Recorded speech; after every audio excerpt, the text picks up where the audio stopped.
회장님, 지금 여기서 이러시면 안 됩니다. 가슴을 감싸는 따스한 손길과 엉덩이에 느껴지는 무언가 묵직한 것이 느껴졌어요. 시작하기 전에 구독과 좋아요 눌러주시면 큰 힘이 됩니다. 윤하은은 요양병원 복도를 걸으며 사직서를 주머니에 넣었다. 10년간 몸담았던 이곳을 떠나는 건 쉬운 결정이 아니었지만 원장이 건넨 제안은 거절하기 어려웠다. 건설그룹 회장의 개인 간병인, 파격적인 조건이었다. 박태준 회장님이세요. 교통사고 후유증으로 하반신이 불편하시고 재활치료가 필요한 상태입니다. 성격이 까다로우시긴 한데 하은 씨라면 괜찮을 것 같아서요. 이틀 후 하은은 강남의 한 저택 앞에 섰다. 고급스러운 정원과 3층 건물이 한눈에 들어왔다. 초인종을 누르자 중년의 가정부가 문을 열었다. 간병인 선생님이시죠? 회장님께서 2층 서재에 계십니다. 계단을 오르며 하은은 지방고식을 살폈다. 깨끗했지만 온기가 없었다. 액자 속 사진들은 모두 오래전 것들이었고 거실 소파엔 먼지가 쌓여 있었다. 서재 문을 두드리자 낮고 무거운 목소리가 들렸다. 들어오게. 박태준은 휠체어에 앉아 창밖을 바라보고 있었다. 70대 초반이지만 여전히 카리스마가 느껴지는 인상이었다. 하은이 인사를 건네자 그는 고개도 돌리지 않았다. 간병인이라면 간섭은 하지 말게. 약 챙기고 치료 일정 관리만 하면 돼. 나머지는 내일이야. 알겠습니다, 회장님. 하은은 담담하게 대답했다. 냉정한 환자는 처음이 아니었다. 그날 오후 하은은 침실과 욕실을 정리하고 냉장고를 확인했다. 식재료는 거의 없었고 식탁 위엔 식은 커피가 그대로 놓여 있었다. 가정부에게 물으니 회장은 주로 혼자 간단히 먹는다고 했다. 저녁, 하은은 죽을 끓여 서재로 가져갔다. 태주는 여전히 같은 자리에 앉아 있었다. 식사 시간입니다. 필요 없네. 드셔야 약을 드실 수 있습니다. 태주는 처음으로 하은을 똑바로 쳐다봤다. 그녀의 눈엔 고집도 동정도 없었다. 그저 해야 할 일을 하는 사람의 눈빛이었다. 놔두게. 하은은 상을 내려놓고 조용히 나갔다. 1시간 후 다시 들어갔을 때 그릇은 비어 있었다. 하은은 아무 말 없이 설거지를 하고 물리치료 스케줄을 정리한 뒤 자신의 방으로 돌아갔다. 다음 날도 그 다음 날도 같은 일상이 반복됐다.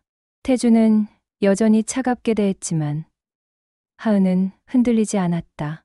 그녀는 누군가를 돌본다는 것이 감정이 아니라 시간을 함께 견디는 일임을 알고 있었다. 일주일이 지났다. 하은은 매일 아침 6시에 일어나 태준의 하루를 준비했다. 혈압을 재고 약을 챙기고 물리치료사가 오기 전 근육을 풀어주는 스트레칭을 도왔다. 태준은 여전히 말수가 적었지만 거부는 하지 않았다. 어느 날 아침 스트레칭을 돕던 하은의 손이 태준의 어깨에 닿았다. 굳어있던 근육을 천천히 풀어주는 그녀의 손길은 조심스러웠지만 단단했다. 태준은 그 순간 이상한 감각을 느꼈다.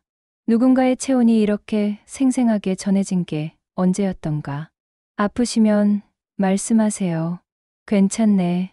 태준의 목소리가 평소보다 낮게 깔렸다. 치료가 끝나고 하은이 수건을 정리하는 동안 태준은 처음으로 질문을 던졌다. 왜 이 일을 하나? 하은은 잠시 손을 멈췄다가 대답했다. 누군가를 돌보면 제 마음이 좀 편해져서요. 마음이 편해진다? 네. 제가 필요한 사람 곁에 있다는 게 저를 지탱하게 해주거든요. 태주는 그 대답을 곱씹었다. 그는 평생 누군가에게 필요한 존재였다. 회사에, 사업에, 가족에게. 하지만 그건 의무였지 위로가 아니었다. 아내가 떠난 후 15년. 그는 단 한 번도 누군가 곁에 있어 주길 바라지 않았다. 아니, 바랄 수 없었다. 자네는 외롭지 않나? 하은은 잠시 창밖을 바라봤다. 외로웠죠. 하지만 외로움을 견디는 법을 배웠어요. 회장님도 그러신 것 같은데요. 태주는 대꾸하지 않았다. 하지만 그날 이후 그의 태도는 조금씩 변했다. 하은이 식사를 가져오면 고맙네라고 짧게 말했고, 가끔은 창밖 풍경에 대해 혼잣말처럼 이야기했다. 저 나무 아내가 심은 거야. 벌써 20년도 넘었네. 하은은 대답 대신 고개를 끄덕였다. 태주는 계속 말을 이었다. 그 사람이 떠나고 나서 이 집엔 아무도 없었어. 아들놈들은 바쁘다고 들르지도 않고 나도 부르지 않았지. 그렇게 혼자 사는 게 편했거든. 지금도 그러세요? 태주는 하은을 물끄러미 바라봤다. 그녀의 눈빛엔 호기심도 동정도 없었다. 그저 담담한 이해가 있었다. 모르겠네. 자네가 온 뒤로는. 그날 저녁 태주는 처음으로 거실까지 휠체어를 몰고 나왔다. 하은이 차를 준비하고 있었다. 같이 마시지 않겠나? 하은은 잠시 망설이다 마주 앉았다. 두 사람은 말없이 차를 마셨다. 정적 속에서도 이상하게 편안한 공기가 흘렀다. 태주는 그제야 깨달았다. 외로움은 돈으로 채워지지 않는다는 것을. 그리고 누군가의 따뜻한 존재가 얼마나 큰 위로인지를. 한 달이 지나자 태준의 상태는 눈에 띄게 좋아졌다. 혈색이 돌아오고 물리치료에도 적극적으로 임했다. 심지어 가끔은 농담까지 했다. 하은은 그런 변화가 기뻤지만 다른 이들의 시선은 달랐다. 어느 주말 태준의 두 아들이 찾아왔다. 첫째, 박도윤은 그룹 경영전략실장으로 아버지의 자산관리를 맡고 있었고, 둘째 박민호는 해외지사를 총괄하고 있었다. 두 사람 모두 정장 차림으로 서재에 들어섰다. 아버지, 안색이 좋아 보이시네요. 도윤이 형식적으로 인사했다. 태주는 고개만 끄덕였다. 요즘 간병인 선생이 잘 돌봐주셔서 그런가 봅니다. 민호가 거실을 둘러보며 말했다. 그때 하은이 차를 가져왔다. 실례합니다. 하은은 조용히 상을 내려놓고 나가려 했다. 하지만 도윤이 말을 걸었다. 윤하은 씨, 맞죠? 아버지께서 많이 의지하시는 것 같던데. 혹시 다른 요구사항 같은 건 없으셨나요? 특별한 건 없습니다. 회장님께서 치료에 잘 협조해 주셔서 제가 편한 편입니다. 그렇군요. 아버지, 저희도 자주 뵙겠습니다. 하은이 나간 후 도윤은 진지한 표정으로 아버지를 바라봤다. 아버지, 간병인이라면 일정선은 지켜야죠. 요즘 너무 가까워지신 것 같아서 걱정입니다. 태준의 눈빛이 차갑게 식었다. 내 인생에 선을 긋지 마라. 내가 누구와 어떻게 지내든 그건 내 선택이야. 하지만 아버지, 제가 재산 관리를 맡고 있는 입장에서 재산, 내 돈 걱정하는 건가? 아니면 내 마음 걱정하는 건가? 도윤은 말문이 막혔다. 민호가 중재하려 했지만 태주는 손을 들어막았다. 너희가 바빠서 못 온다는 건 안다. 하지만 15년 동안 단 한 번도 내 곁을 지켜준 적 없으면서 이제 와서 걱정하는 척하지 마라. 아버지, 나가봐라. 할 말은 끝났어. 두 아들은 씁쓸한 표정으로 저택을 나섰다. 차에 오른 도윤은 운전대를 꽉 쥐었다. 형, 아버지가 너무 변하신 거 아니야? 저 간병인 때문에. 조용히 해. 아버지 말씀이 틀린 건 아니잖아. 하지만 도윤의 불안은 가시지 않았다. 며칠 후 그는 변호사를 만나 아버지의 법적 능력과 의사결정에 대해 조언을 구했다. 변호사는 현재로선 문제가 없다고 했지만 도윤은 마음이 편치 않았다. 혹시 감정 때문에 판단이 흐려진 건 아닐까? 재단이나 자산 분배에 영향을 미치면 어떡하지? 한편 하은은 그런 시선들을 느끼고 있었다. 가정부의 조심스러운 태도, 비서가 전하는 냉랭한 안부, 모두 그녀를 경계하고 있었다. 하지만 하은은 흔들리지 않았다. 자신은 그저 주어진 일을 할 뿐이었다. 어느 날 저녁, 태준이 물었다. 아들놈들이 자네를 불편하게 하진 않았나? 괜찮습니다. 걱정하시는 거겠죠. 태준은 쓴웃음을 지었다. 걱정이 아니라 의심이지. 하지만 상관없네. 내 삶은 내가 선택하는 거니까. 2달째 태준의 건강이 급격히 악화됐다. 어느 날 밤 갑자기 호흡곤란을 일으켰고 하은은 즉시 응급실로 이송했다. 검사 결과 심장 기능이 약해진 것으로 나타났다. 의사는 집중 치료가 필요하다고 했다. 병실에서 도윤과 민호가 달려왔다. 2사람은 의사와 긴 대화를 나눈 후 하은을 복도로 불렀다. 윤하은 씨, 아버지 상태가 심각합니다. 앞으로는 전문 의료진이 24시간 케어해야 할 것 같아요. 하은은 고개를 끄덕였다. 그게 좋겠습니다. 그래서 말인데 치료 계약을 종료하려고 합니다. 물론 합당한 보상은 해드릴게요. 하은은 예상했던 말이었다. 도윤의 눈빛엔 미안함보다 안도감이 섞여 있었다. 알겠습니다. 회장님께 인사드리고 싶은데 가능할까요? 지금은 의식이 없으세요. 깨어나시면 전해드리겠습니다. 하은은 더 이상 말하지 않았다.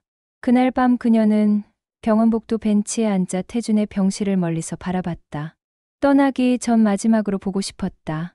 새벽 4시 간호사가 하은을 불렀다. 회장님이 잠깐 깨어나셨어요. 윤 선생님을 찾으시는 것 같아요. 하은은 서둘러 병실로 들어갔다. 태준은 산소 마스크를 쓴 채 가까스로 눈을 떴다. 하은이 손을 잡자 그가 희미하게 미소 지었다. 가는 건가? 네, 회장님. 이제 전문 의료진이 돌봐드릴 거예요. 자네가 좋은데 건강 꼭 회복하세요. 저는 잊지 않을게요. 태준은 고개를 끄덕이려 했지만 힘이 없었다. 하은은 그의 손을 꽉 쥐었다가 조용히 놓았다. 병실을 나서는 그녀의 뒷모습을 태준은 흐릿한 시선으로 따라갔다. 그리고 다시 의식을 잃었다. 일주일 후 하은은 요양병원 복직 서류를 작성하고 있었다. 그때 택배가 도착했다. 발신인은 정명수, 태준의 오랜 친구이자 법률 고문이었다. 봉투 안엔 편지 한 장이 들어 있었다. 하은 씨, 이 편지를 쓰는 지금 나는 의식이 또렷합니다. 아들놈들이 자네를 보내려 한다는 걸 알고 있어요. 나를 위한 선택이겠지만 내 마음은 다릅니다. 자네가 곁에 있던 2달은 15년 만에 처음으로 살아있다는 느낌이 들었습니다. 자네는 나를 환자로만 보지 않았어요. 한 사람으로 대해줬죠. 그게 얼마나 큰 위로였는지 모를 겁니다. 만약 내가 이 고비를 넘긴다면 그땐 사람답게 살고 싶습니다. 자네처럼. 고맙습니다. 박태준. 하은은 편지를 읽으며 눈물을 삼켰다. 그녀는 편지를 가슴에 품고 창밖을 바라봤다. 1달 후 태준은 의식을 되찾았다. 하지만 몸은 더 약해져 있었다. 그는 아들들을 불러 유언장 수정을 요청했다. 아버지, 무슨 말씀을? 내 이름으로 된 복지재단이 있지. 그 운영권을 윤하은 씨에게 맡기겠다. 아버지, 그건 너무... 이건 돈이 아니라 내 마지막 선택이다. 누군가를 진심으로 돌본다는 게 뭔지 보여준 사람에게 맡기고 싶어. 이해 있나? 도윤과 민호는 아무 말도 하지 못했다. 태준의 눈빛이 어느 때보다 단호했기 때문이다. 3달 후 봄이 왔다. 태준은 재활치료를 마치고 휠체어에 앉아 창밖을 바라보고 있었다. 걷지는 못했지만 건강은 많이 회복됐다. 그때 정명수 고문이 서류를 가져왔다. 회장님, 복지재단 운영 위임 서류입니다. 윤하은 씨가 수락하셨습니다. 그런가? 언제 만날 수 있나? 다음 주 재단 개소식 때 오신답니다. 태준은 고개를 끄덕이며 미소 지었다. 그 미소엔 오랜만에 온기가 담겨 있었다. 개소식 날, 재단 건물 앞엔 많은 사람들이 모였다. 언론도 관심을 보였다. 건설그룹 회장이 설립한 복지재단의 실무 책임자가 전직 간병인이라는 소식이 화제가 됐기 때문이다. 하은은 단정한 정장 차림으로 행사장에 들어섰다. 무대 한쪽엔 태준이 휠체어에 앉아 있었다. 2사람의 눈이 마주쳤다. 태준이 먼저 손을 들어 인사했고 하은은 깊이 고개 숙여 답례했다. 개소식이 끝난 후 두 사람은 재단 옥상 정원에서 마주 앉았다. 도시의 풍경이 한눈에 내려다 보였다. 회장님, 정말 괜찮으세요? 이렇게 큰 책임을 저한테. 자네가 아니면 누구겠나. 돈을 아는 사람은 많아도 사람을 아는 사람은 드물어. 하은은 잠시 침묵했다가 말했다. 누군가를 진심으로 돌본다는 게 이런 거였군요. 무슨 말인가? 처음엔 제가 회장님을 돌본다고 생각했어요. 하지만 돌이켜보니 회장님도 저를 돌봐주셨더라고요. 제 삶의 의미를 되찾게 해주셨으니까요. 태주는 고개를 끄덕였다. 나도 마찬가지야. 자네가 내게 사람답게 산다는 게 뭔지 가르쳐줬어. 그게 얼마나 큰 선물인지 아나? 두 사람은 말없이 풍경을 바라봤다. 봄바람이 머리카락을 흔들었다. 회장님, 앞으로 재단에서 뵐 수 있겠죠? 당연하지. 난 명예이사장이고 자넨 실무 책임자잖아. 자주 보게 될 거야. 그날 이후 태주는 일주일에 2번씩 재단을 찾았다. 하은과 함께 사업 계획을 검토하고 수혜자들을 만났다. 도윤과 민호도 차츰 아버지의 선택을 이해하게 됐다. 하은이 재단을 투명하고 효율적으로 운영하는 모습을 보면서 그들의 의심은 존중으로 바뀌었다. 어느 오후, 태주는 물리치료실에서 평행봉을 잡고 서는 연습을 하고 있었다. 땀이 얼굴을 타고 흘렀지만 포기하지 않았다. 하은이 물을 건네며 말했다. 무리하지 마세요. 괜찮아. 조금씩 나아지고 있어. 회장님은 정말 강하세요. 강한 게 아니라 이유가 생긴 거지. 태주는 하은을 바라보며 말했다. 내가 다시 걸을 수 있다면 그 길의 첫걸음은 자네와 함께 걷고 싶네. 하은은 따뜻하게 미소 지었다. 그 길, 제가 밀어드릴게요. 손잡고 태주는 고개를 끄덕였다. 창밖으로 벚꽃이 흩날렸다. 두 사람의 관계는 사랑이라 부르기엔 다른 무언가였다. 그건 서로의 삶을 지탱해주는 동행이었고 상처를 보듬어주는 연대였다. 나이와 신분을 넘어선 가장 인간다운 연결이었다. 그렇게 봄은 깊어갔고 두 사람은 각자의 자리에서 새로운 삶을 시작했다. 함께, 그리고 나란히.